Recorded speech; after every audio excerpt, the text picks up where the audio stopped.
विश्वनाथं जगन्नाथनाथं सदानन्दभाजं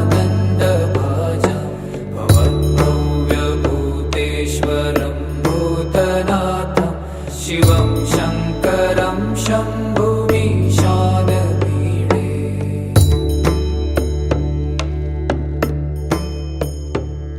गले रुण्डमालं तनौ सर्पजालं महाकालकालं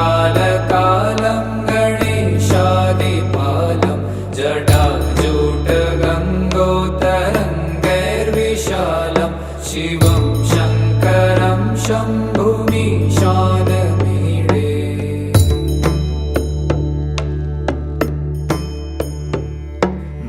मुदामाकरं मण्डनं मण्डयन्तं महामण्डलं भस्मभूषाधरन्तं अनादिं ह्यपारं महामोहमारं शिवं शङ्करं शम्भुमीशानमीडे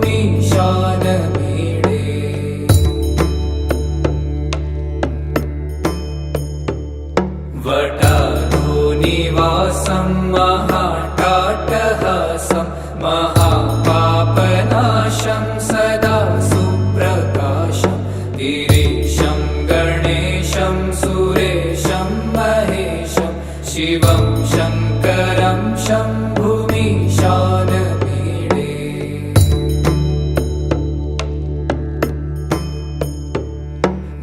गिरीन्द्रात्मजा सङ्गृहीतार्धदेहं गिरौ संस्थितं सर्वदा पन्नगेहं परब्रह्म ब्रह्मादिभिर्वन्द्यमानं शिवं शङ्करं शम्भुमीशानमीडे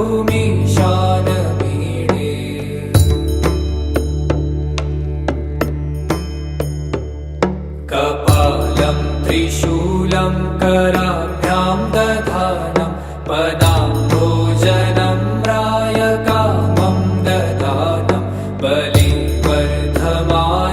सुराणां प्रधानं शिवं शङ्करं शम्भुमीशानमीडे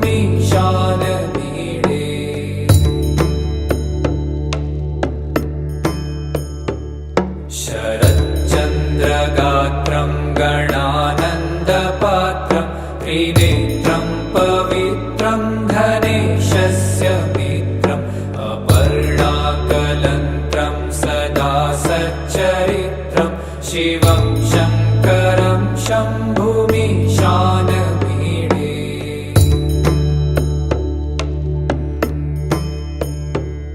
हरं सर्पहारं चिताभूविहारं भवं वेदसारं सदा निर्विकारं श्मशाने वसन्तं मनोजं दहन्तं शिवं शङ्करं शम्भुमीशानमीडे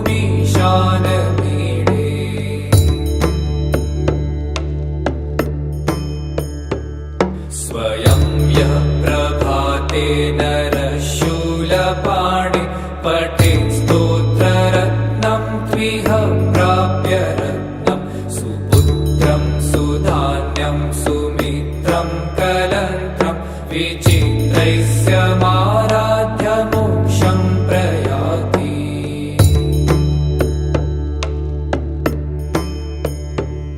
प्रभुं प्राणनाथं विभुं विश्वनाथं जगन्नाथनाथं सदानन्दभाजं भवद्भव्यभूतेश्वरं भूतनाथं शिवं शङ्करं शम्भुमीशानमीडे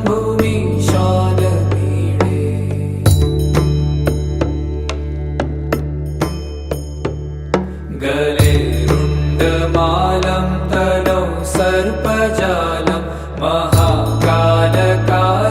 गणेशा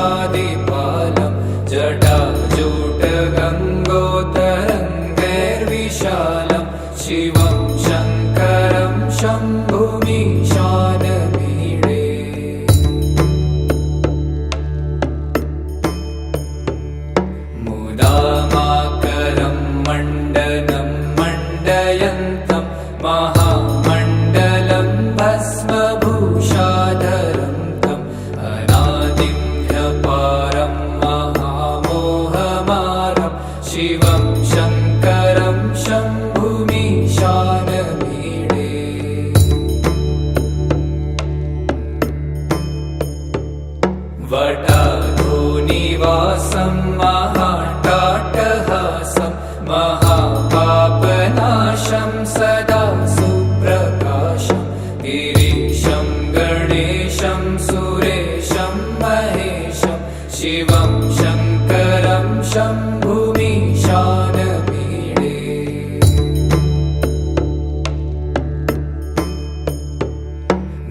गिरीन्द्रात्मजा संगृहीतार्धदेहं गिरौ संस्थितं सर्वदा पन्नगेहं परब्रह्म ब्रह्मादिभिर्वन्द्यमानं शिवं शङ्करं शम्भुमीशानमीडे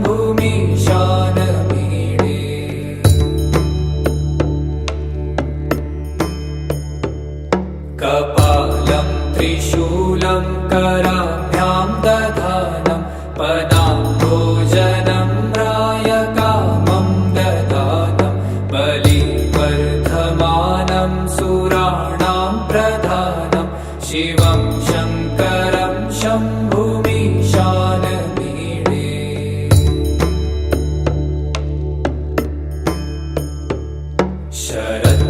शरच्चन्द्रगात्रं गणानन्दपात्रं त्रिनेत्रं पवित्रं धनेशस्य मित्रम् अपर्णाकलन्त्रं सदा सच्चरित्रं शिवं शङ्करं शम्भुमीशानमीडे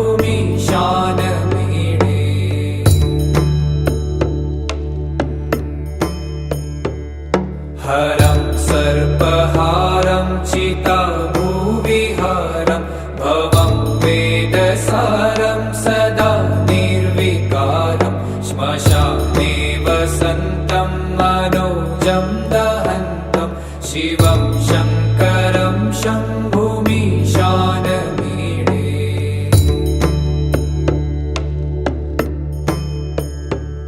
स्वयं यः प्रभाते नरशूलपाणे पठेत् स्तोत्ररत्नं त्विह प्राप्य रत्नं सुपुत्रं सुधान्यं सुमित्रं कलत्रं विचित्रैस्य माराध्य मोक्षं प्रयाति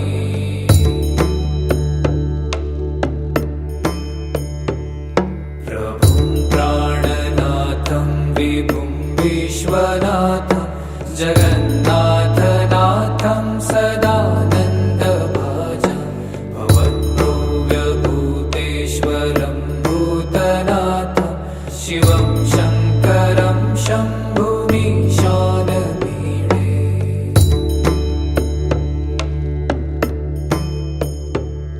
गले रुण्डमालं तनौ सर्पजालं महाकालकालं गणेशादिपालं जटाजूटगङ्गोत्तरङ्गैर्विशालं शिवं शङ्करं शम्भुमीशानमीडे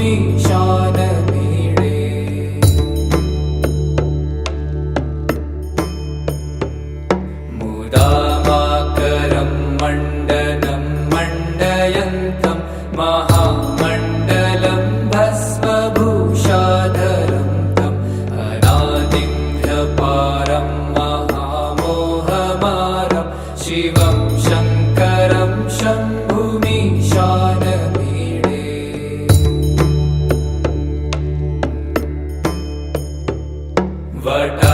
वटाधोनिवासं महाट्टाट्टहासं महापापनाशं सदा सुप्रकाशं गिरीशं गणेशं सुरेशं महेशं शिवं शङ्करं शम्भुमीशानमीडे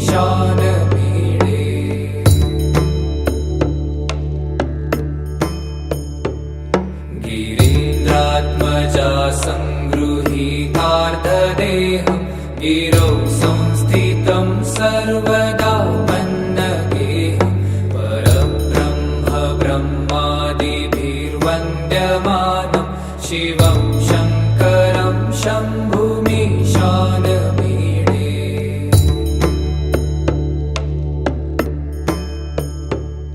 कपालं त्रिशूलं कराभ्यां दधानं पदाम्भोजनं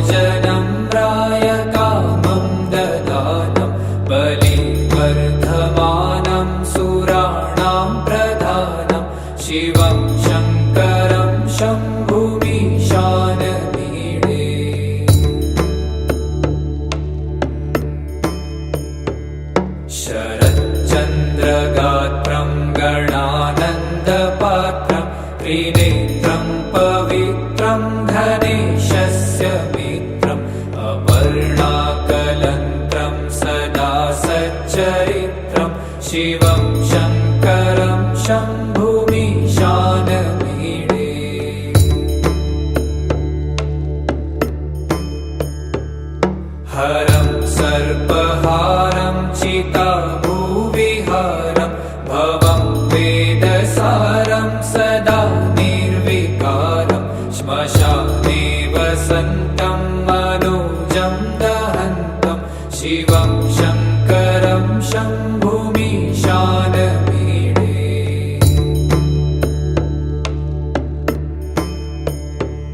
स्वयं यः प्रभाते नरशूलपाणि पठे स्तोत्ररत्नं त्विह प्राप्य रत्नं सुपुत्रं सुधान्यं सुमित्रं कलत्रं विचित्रैस्य माराध्य मोक्षं प्रयाति।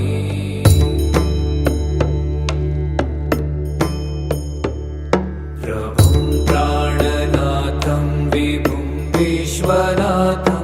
जगन्नाथनाथं सदानन्दभाजं भवद्भव्यभूतेश्वरं भूतनाथं शिवं शङ्करं शम्भुमीशानमीडे।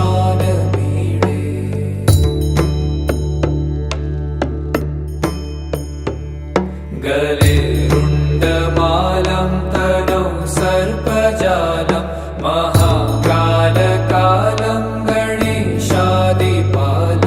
जटाजूटगङ्गोत्तरङ्गैर्विशालं शिवं शङ्करं शम्भुमीशानमीडे।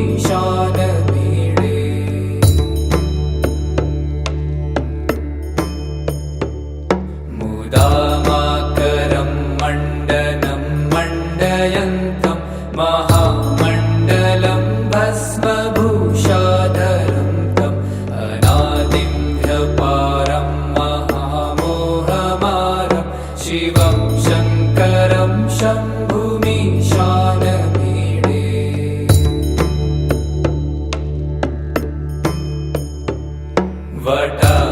वटाधोनिवासं महाटाटहासं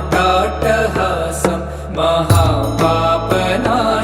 सदा सुप्रकाशं गिरीशं गणेशं सुरेशं महेशं शिवं शङ्करं शम्भुमीशानमीडे।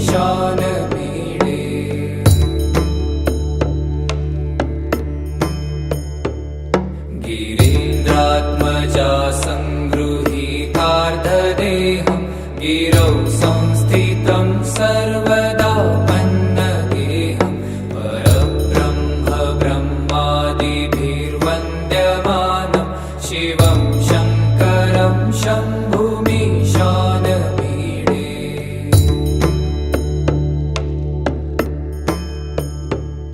कपालं त्रिशूलं कराभ्यां दधानं पदाम्भोजनं रायकामं ददानं बलिवर्धमानं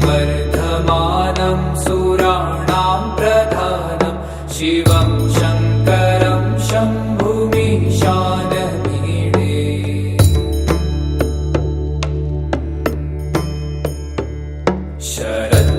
शरच्चन्द्रगात्रं गणानन्दपात्रं त्रिनेत्रं पवित्रं धनेशस्य मित्रम् अपर्णाकलन्त्रं सदा सच्चरित्रं शिवं शङ्करं शम्भुमीशानमीडे।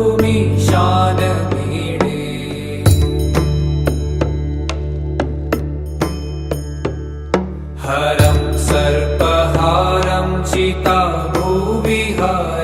भवं वेदसारं सदा निर्विकारं श्मशाने वसन्तं मनोजं दहन्तं शिवं शङ्करं शम्भुमीशानमीडे।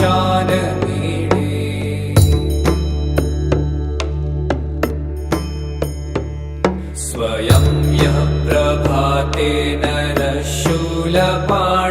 पठे स्तोत्ररत्नं त्विह प्राप्य रत्नं सुपुत्रं सुधान्यं सुमित्रं कलत्रं विचित्रैस्य माराध्य मोक्षं प्रयाति।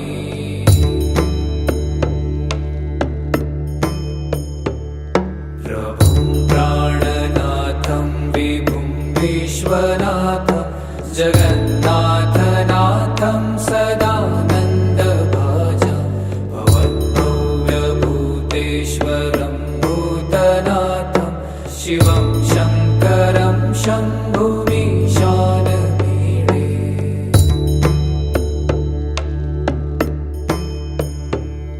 गले रुण्डमालं तनौ सर्पजालं महाकालकालं गणेशादिपालं जटाजूटगङ्गोत्तरङ्गैर्विशालं शिवं शङ्करं शम्भुमीशानमीडे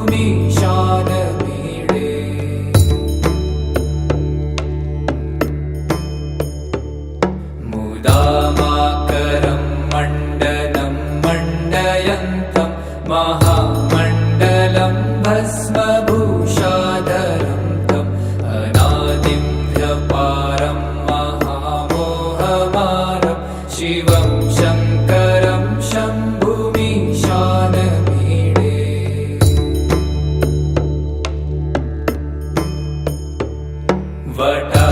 वटाधोनिवासं महाट्टाटहासं महापापनाशं सदा सुप्रकाशं गिरीशं गणेशं सुरेशं महेशं शिवं शङ्करं शम्भुमीशानमीडे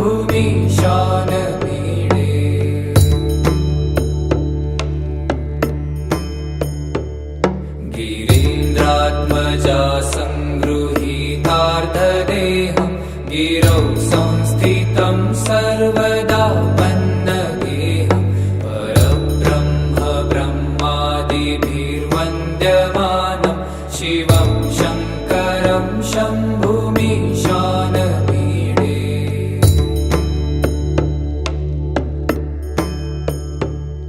कपालं त्रिशूलं कराभ्यां दधानं पदाम्भोजनं रायकामं ददानं बलिवर्धमानं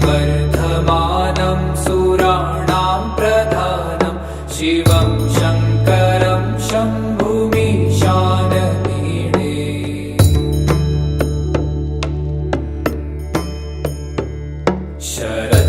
शरच्चन्द्रगात्रं गणानन्दपात्रं त्रिनेत्रं पवित्रं गणेशस्य मित्रम् अपर्णाकलन्त्रं सदा सच्चरित्रं शिवं शङ्करं शम्भुमीशानमीडे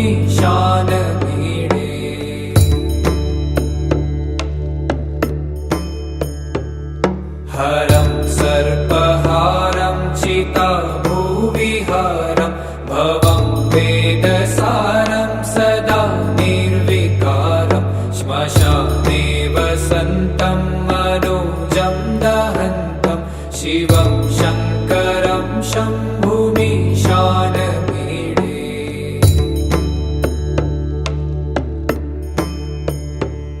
स्वयं यः प्रभाते नरशूलपाणे पठे स्तोत्ररत्नं त्विह प्राप्य रत्नं सुपुत्रं सुधान्यं सुमित्रं कलत्रं विचित्रैस्य माराध्य मोक्षं प्रयाति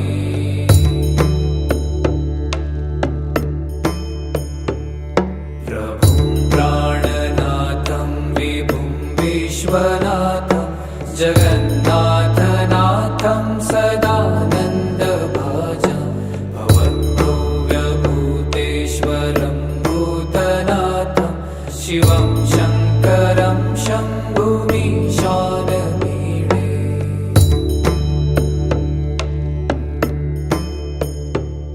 गले रुण्डमालं तनौ सर्पजालं महाकालकालं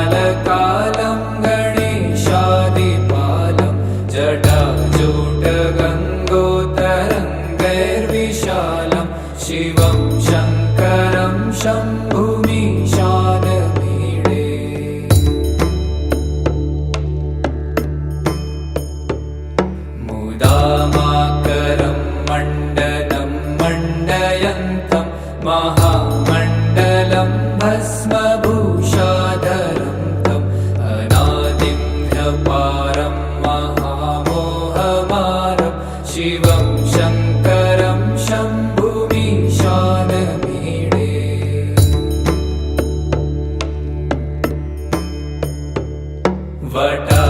वटाधोनिवासं महाट्टाट्टहासं महापापनाशं सदा सुप्रकाशं गिरीशं गणेशं सुरेशं महेशं शिवं शङ्करं शम्भुमीशानमीडे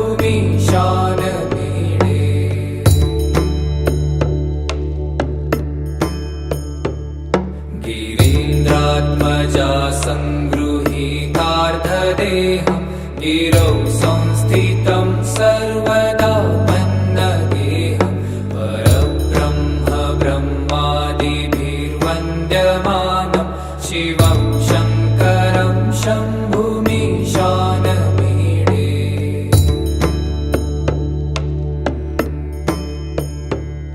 कपालं त्रिशूलं कराभ्यां दधानं पदाम्भोजनं रायकामं ददानं बलिवर्धमानं सुराणां प्रधानं शिवं शङ्करं शम्भुमीशानमीडे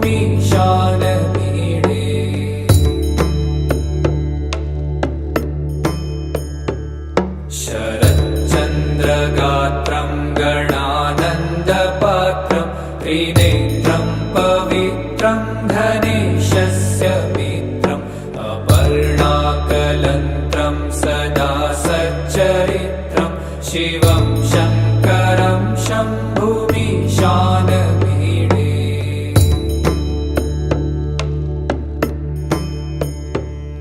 हरं सर्पहारं चिताभुविहारं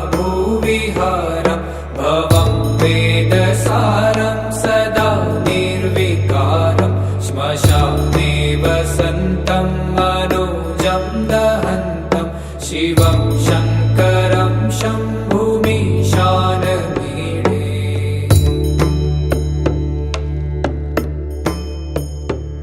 स्वयं यः प्रभाते नरशूलपाणे पठे स्तोत्ररत्नं त्विह प्राप्य रत्नं सुपुत्रं सुधान्यं सुमित्रं कलन्त्रं विचित्रैस्य माराध्य मोक्षं प्रयाति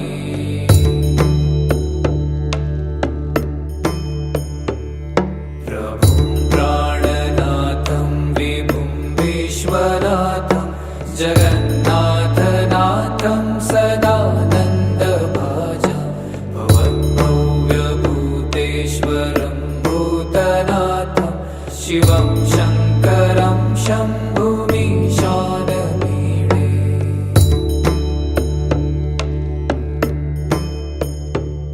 गले रुण्डमालं तनौ सर्पजालं महाकालकालं गणेशादिपालं जटाजूटगङ्गोत्तरङ्गैर्विशालं शिवं शङ्करं शम्भुमीशानमीडे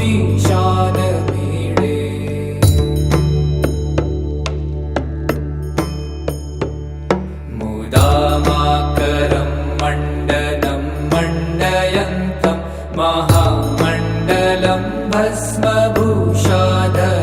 तम् अनादिं ह्यपारं महामोहमारं शिवं शङ्करं शम्भुमीशानमीडे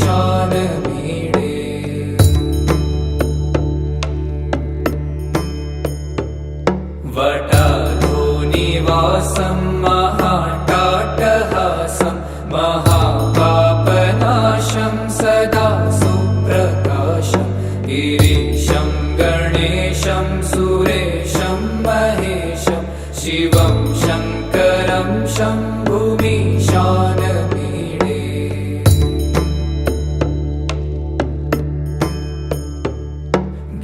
गिरीन्द्रात्मजा संगृहीतार्धदेहं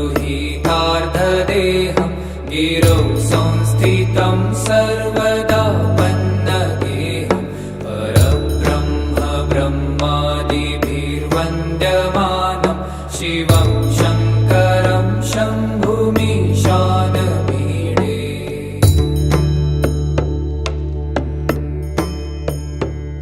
कपालं त्रिशूलं कराभ्यां दधानं पदाम्भोजनं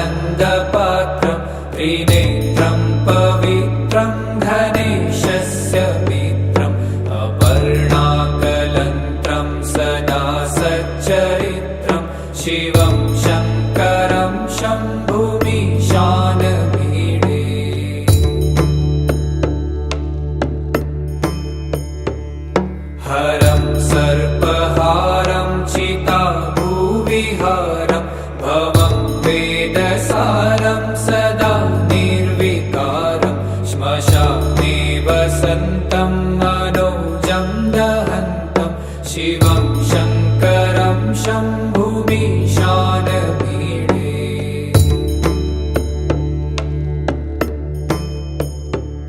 स्वयं यः प्रभाते नरशूलपाणे पठे स्तोत्ररत्नं त्रिह प्राप्य रत्नं सुपुत्रं सुधान्यं सुमित्रं कलत्रं विचित्रैस्य माराध्य मोक्षं प्रयाति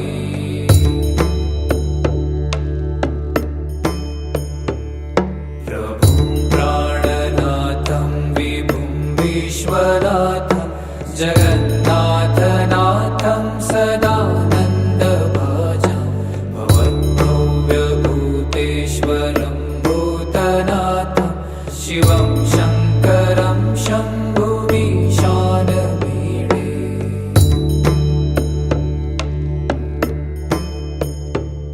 गले रुण्डमालं तनौ सर्पजालं महाकालकालं गणेशादिपालं जटाजूटगङ्गोत्तरङ्गैर्विशालं शिवं शङ्करं शम्भुमीशानमीडे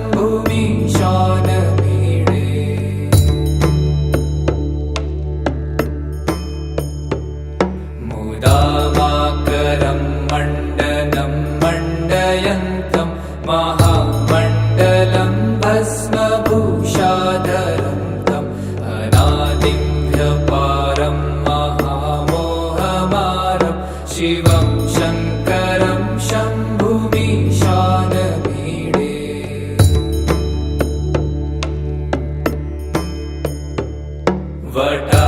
वटाधोनिवासं महाट्टाटहासं महापापनाशं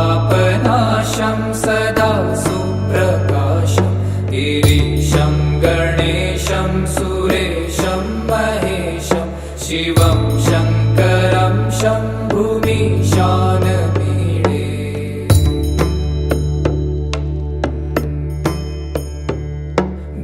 गिरीन्द्रात्मजा सङ्गृहीतार्धदेहं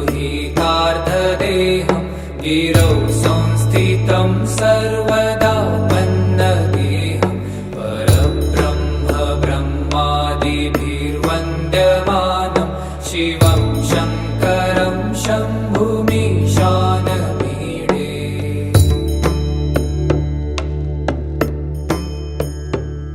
कपालं त्रिशूलं कराभ्यां दधानं पदाम्भोजनं रायकामं ददानं बलिवर्धमानं सुराणां प्रधानं शिवं शङ्करं शम्भुमीशानमीडे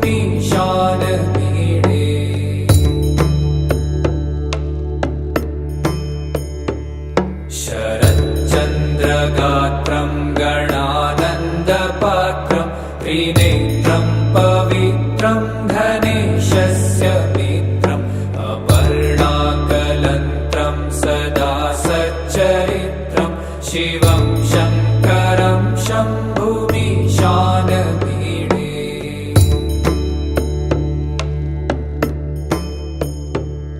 हरं सर्पहारं चिताभूविहारं भवं वेदसारं सदा निर्विकारं श्मशाने वसन्तं मनोजं दहन्तं शिवं शङ्करं शम्भुमीशानमीडे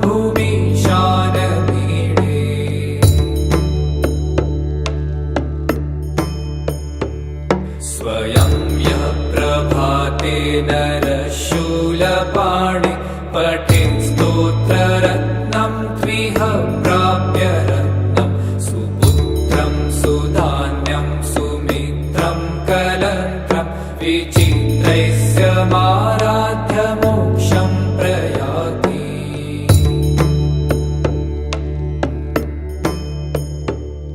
प्रभुं प्राणनाथं विभुं विश्वनाथं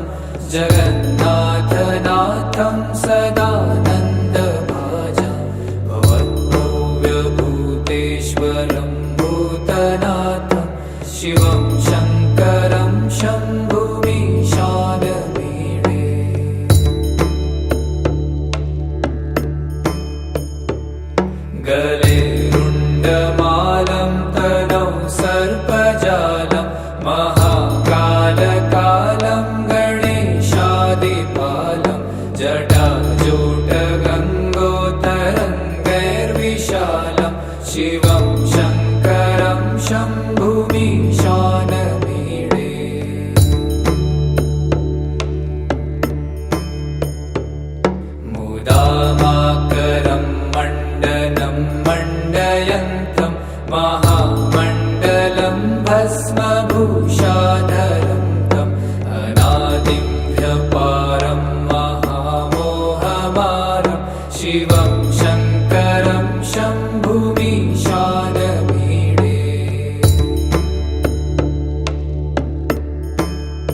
वटाधोनिवासं महाट्टाट्टहासं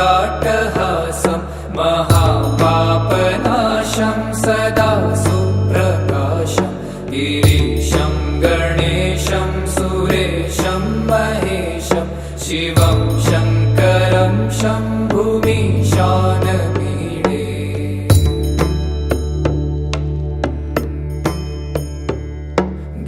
गिरीन्द्रात्मजा संगृहीतार्धदेहं गिरौ संस्थितं सर्वदा पन्नगेहं परब्रह्म ब्रह्मादिभिर्वन्द्यमानं शिवं शङ्करं शम्भुमीशानमीडे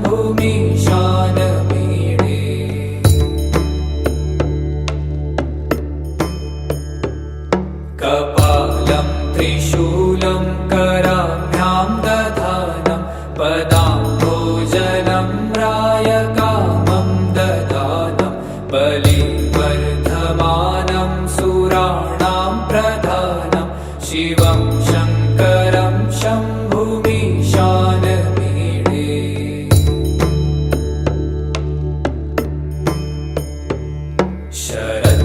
शरच्चन्द्रगात्रं गणानन्दपात्रं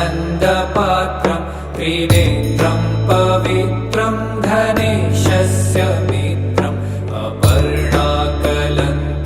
सदा सच्चरित्रं शिवं शङ्करं शम्भुमीशानमीडे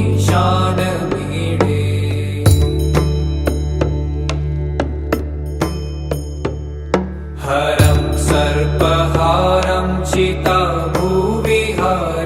भवं वेदसारं सदा निर्विकारं श्मशाने वसन्तं मनोजं दहन्तं शिवं शङ्करं शम्भुमीशानमीडे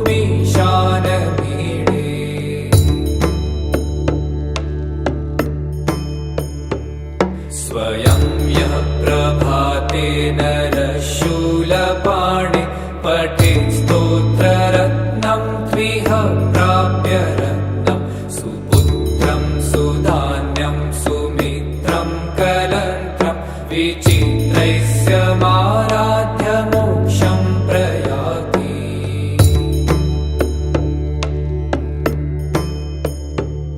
प्रभुं प्राणनाथं विभुं विश्वनाथं जगन्नाथनाथं सदानन्दभाजं भवद्भव्यभूतेश्वरं भूतनाथं शिवं शङ्करं शम्भुमीशानमीडे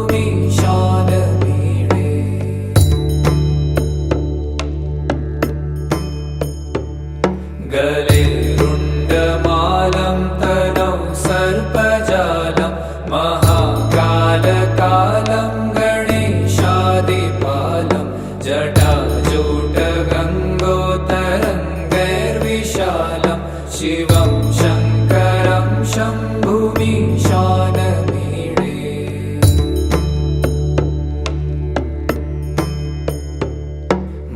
मुदामाकरं मण्डनं मण्डयन्तं महामण्डलं भस्मभूषाधरं तम् अनादिं ह्यपारं महामोहमारं शिवं शङ्करं शम्भुमीशानमीडे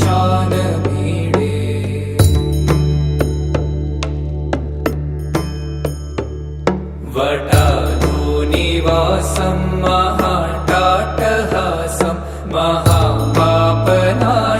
सदा सुप्रकाशं गिरीशं गणेशं सुरेशं महेशं शिवं शङ्करं शम्भुमीशानमीडे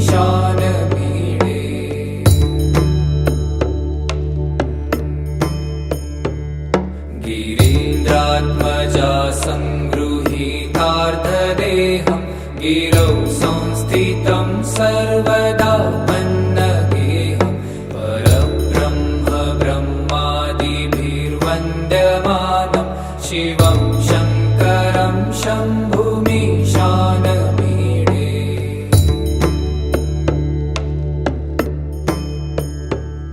कपालं त्रिशूलं कराभ्यां दधानं पदाम्भोजनं नम्राय कामं ददानं बलिवर्धमानं सुराणां प्रधानं शिवं शङ्करं शम्भुमीशानमीडे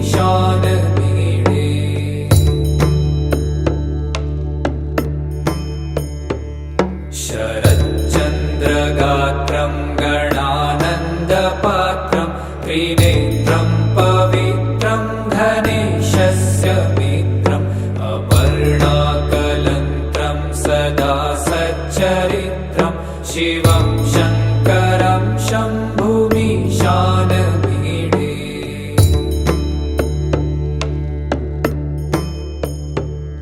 हरं सर्पहारं चिताभुविहारं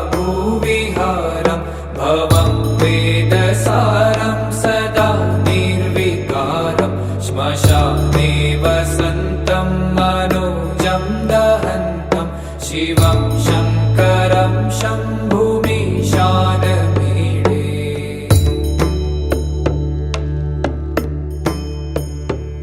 स्वयं यः प्रभाते नरशूलपाणे पठे स्तोत्ररत्नं त्विह प्राप्य रत्नं सुपुत्रं सुधान्यं सुमित्रं कलन्त्रं विचित्रैस्य माराध्य मोक्षं प्रयाति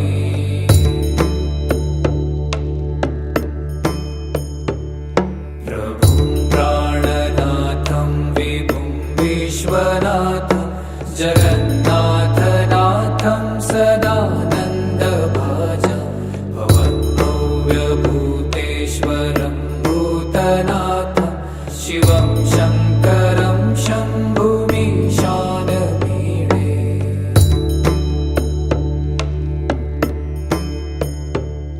गले रुण्डमालं तनौ सर्पजालं महाकालकालं गणेशादिपालं जटाजूटगङ्गोतरङ्गैर्विशालं शिवं शङ्करं शम्भुमीशानमीडे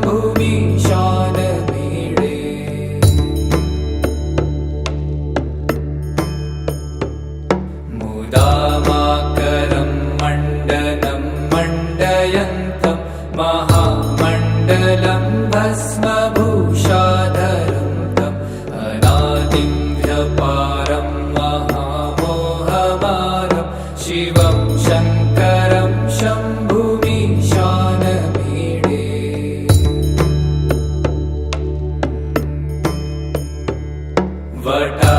वटाधूनिवासं महाटाटहासं महापापनाशं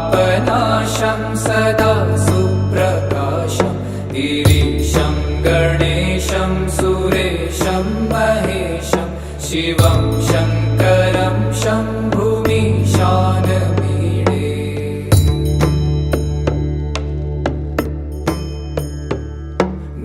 गिरीन्द्रात्मजा सङ्गृहीतार्धदेहं गिरौ संस्थितं सर्वदा पन्नगेहं परब्रह्म ब्रह्मादिभिर्वन्द्यमानं शिवं शङ्करं शम्भुमीशानमीडे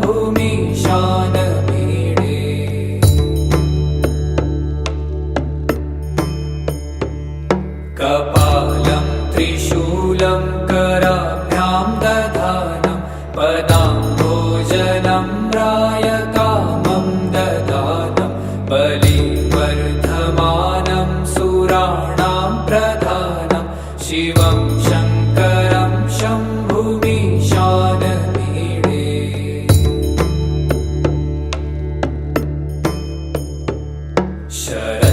शरच्चन्द्रगात्रं गणानन्दपात्रं त्रिनेत्रं पवित्रं धनेशस्य मित्रम् अपर्णाकलन्त्रं सदा सच्चरित्रं शिवं शङ्करं शम्भुमीशानमीडे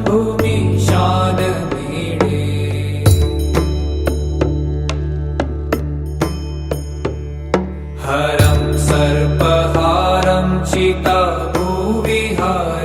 भवं वेदसारं सदा निर्विकारं श्मशाने वसन्तं मनो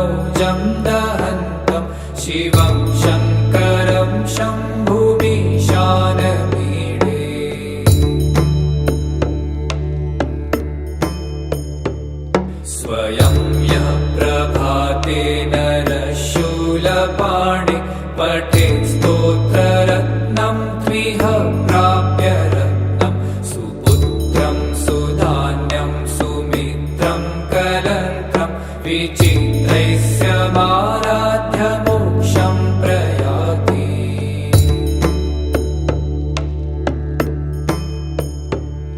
प्रभुं प्राणनाथं विभुं विश्वनाथं जगन्नाथनाथं सदानन्दभाजं भवद्भव्यभूतेश्वरं भूतनाथं शिवं शङ्करं शम्भुमीशानमीडे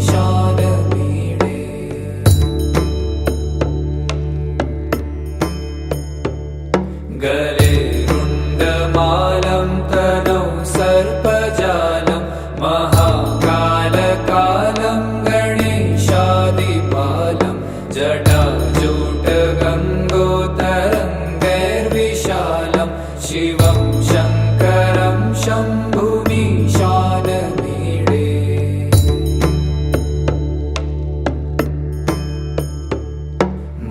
मुदामाकरं मण्डनं मण्डयन्तं महामण्डलं भस्मभूषाधरं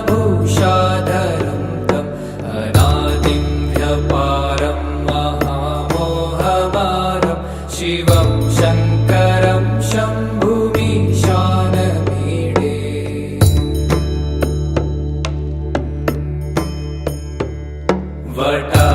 वटाधूनिवासं महाटाटहासं महापापनाशं सदा सुप्रकाशं गिरीशं गणेशं सुरेशं महेशं शिवं शङ्करं शम्भुमीशानमीडे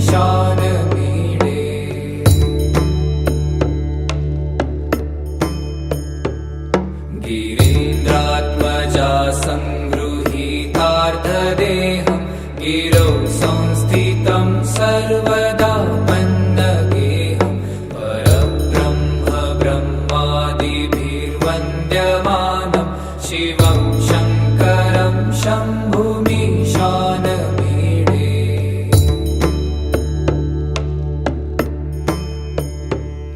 कपालं त्रिशूलं कराभ्यां दधानं पदाम्भोजनं रायकामं ददानं बलिवर्धमानं सुराणां प्रधानं शिवं शङ्करं शम्भुमीशानमीडे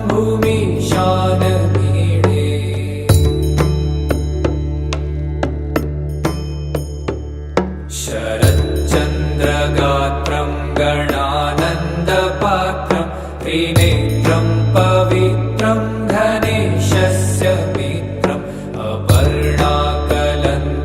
सदा सच्चरित्रं शिवं शङ्करं शम्भुमीशानमीडे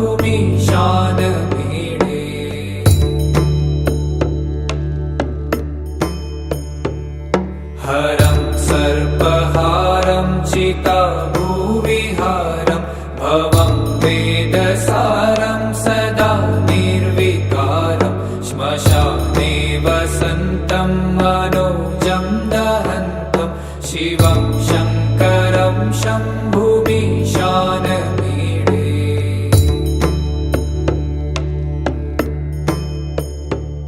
स्वयं यः प्रभाते नरशूलपाणि पठेत् स्तोत्ररत्नं त्विह प्राप्य रत्नं सुपुत्रं सुधान्यं सुमित्रं कलत्रं विचित्रैस्य माराध्य मोक्षं प्रयाति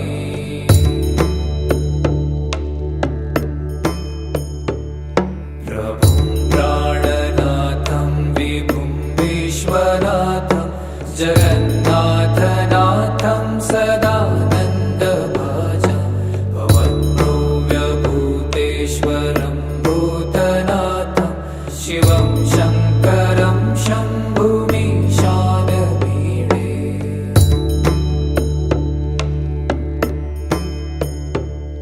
गले रुण्डमालं तनौ सर्पजालं महाकालकालं गणेश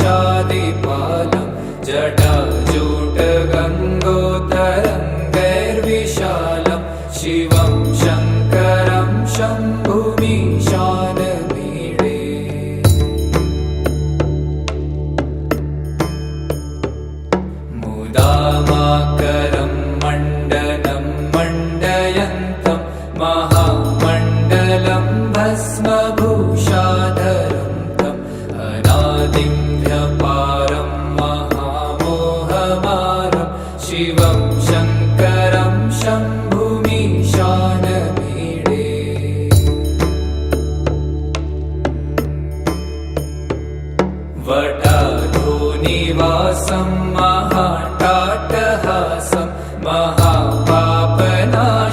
सदा सुप्रकाशं गिरीशं गणेशं सुरेशं महेशं शिवं शङ्करं शम्भुमीशानमीडे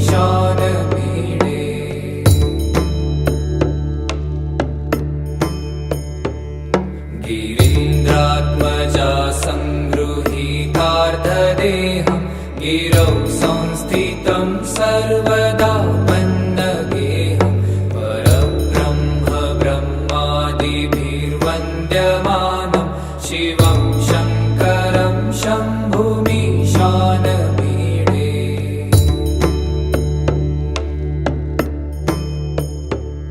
कपालं त्रिशूलं कराभ्यां दधानं पदाम्भोजनं रायकामं ददानं बलिवर्धमानं सुराणां प्रधानं शिवं शङ्करं शम्भुमीशानमीडे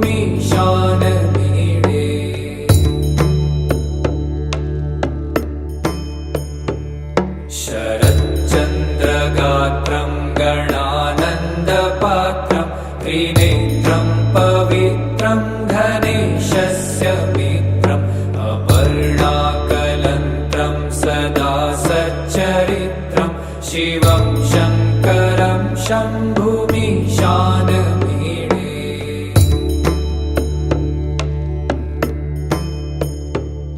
हरं सर्पहारं चिताभूविहारं भवं वेदसारं सदा निर्विकारं श्मशाने वसन्तं मनोजं दहन्तं शिवं शङ्करं शम्भुमीशानमीडे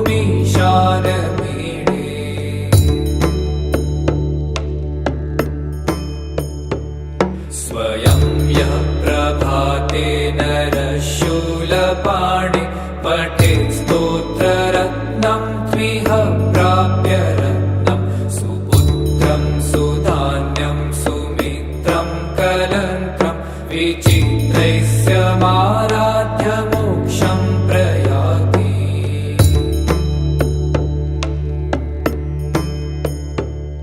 प्रभुं प्राणनाथं विभुं विश्वनाथं जगन्नाथनाथं सदानन्दभाजं भवद्भव्यभूतेश्वरं भूतनाथं शिवं शङ्करं शम्भुमीशानमीडे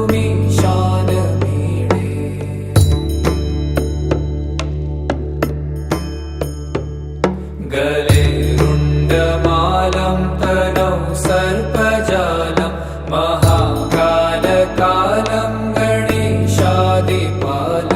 जटाजूटगङ्गोत्तरङ्गैर्विशालं शिवं शङ्करं शम्भुमीशानमीडे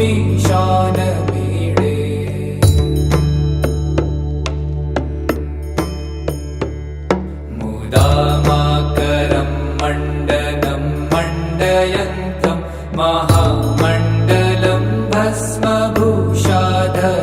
तम् अनादिं ह्यपारं महामोहमारं शिवं शङ्करं शम्भुमीशानमीडे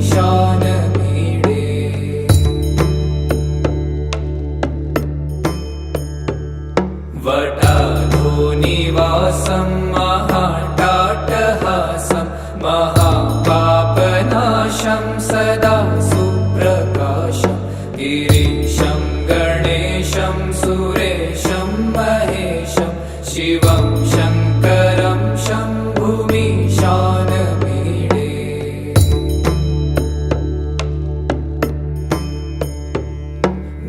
गिरीन्द्रात्मजा संगृहीतार्धदेहं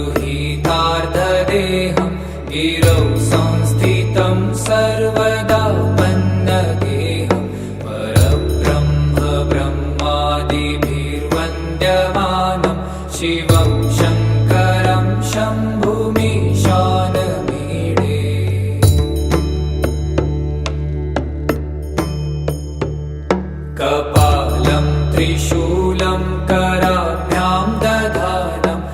पदा भोजनं रायकामं ददानं बलिवर्धमानं सुराणां प्रधानं शिवं शङ्करं शम्भुमीशानमीडे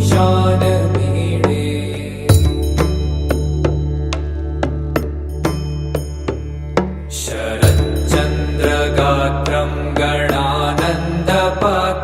त्रिनेत्रं पवित्रं घनेशस्य मित्रम् अपर्णाकलन्त्रं सदा सच्चरित्रं शिवं शङ्करं शम्भुमीशानमीडे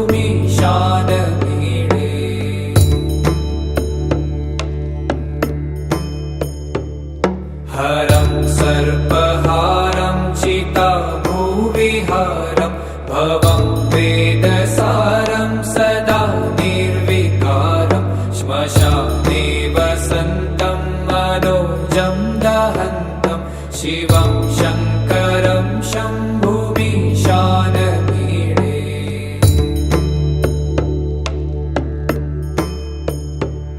स्वयं यः प्रभाते नरशूलपाणि पठेत् स्तोत्ररत्नं त्विह प्राप्य रत्नं सुपुत्रं सुधान्यं सुमित्रं कलत्रं विचित्रैस्य माराध्य मोक्षं प्रयाति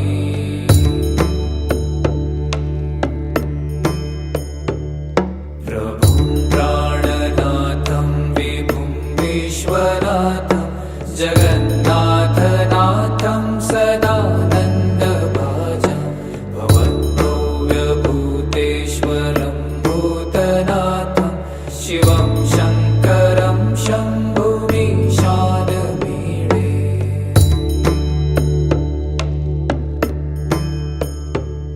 गले रुण्डमालं तनौ सर्पजालं महाकालकालं गणेशादिपालं जटाजूटगङ्गोत्तरङ्गैर्विशालं शिवं शङ्करं शम्भुमीशानमीडे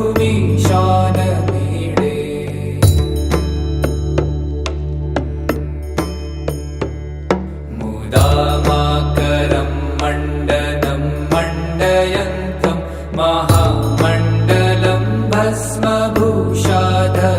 तम् अनादिं ह्यपारं महामोहमारं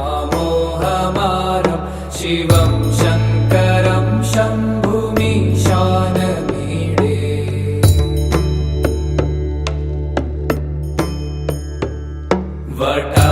वटाधोनिवासं महाट्टाटहासं महापापनाशं सदा सुप्रकाशं गिरीशं गणेशं सुरेशं महेशं शिवं शङ्करं शम्भुमीशानमीडे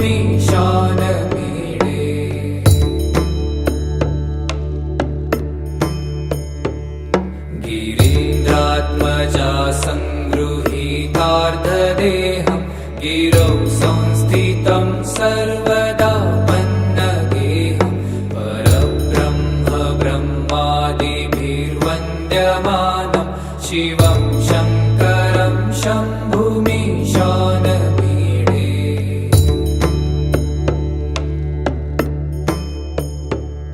कपालं त्रिशूलं कराभ्यां दधानं पदां भोजनं रायकामं ददानं बलिवर्धमानं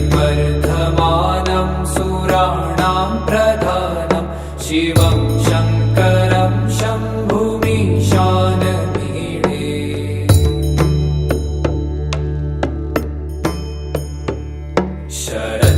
शरच्चन्द्रगात्रं गणानन्दपात्रं त्रिनेत्रं पवित्रं घनेशस्य मित्रम् अपर्णाकलन्त्रं सदा सच्चरित्रं शिवं शङ्करं शम्भुमीशानमीडे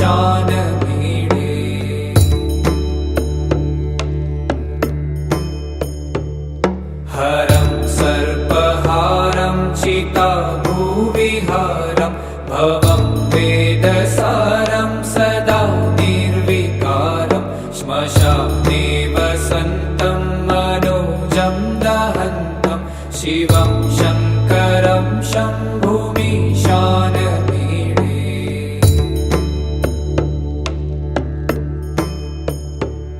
स्वयं यः प्रभाते नरशूलपाणि पठे स्तोत्ररत्नं त्विह प्राप्य रत्नं सुपुत्रं सुधान्यं सुमित्रं कलत्रं विचित्रैस्य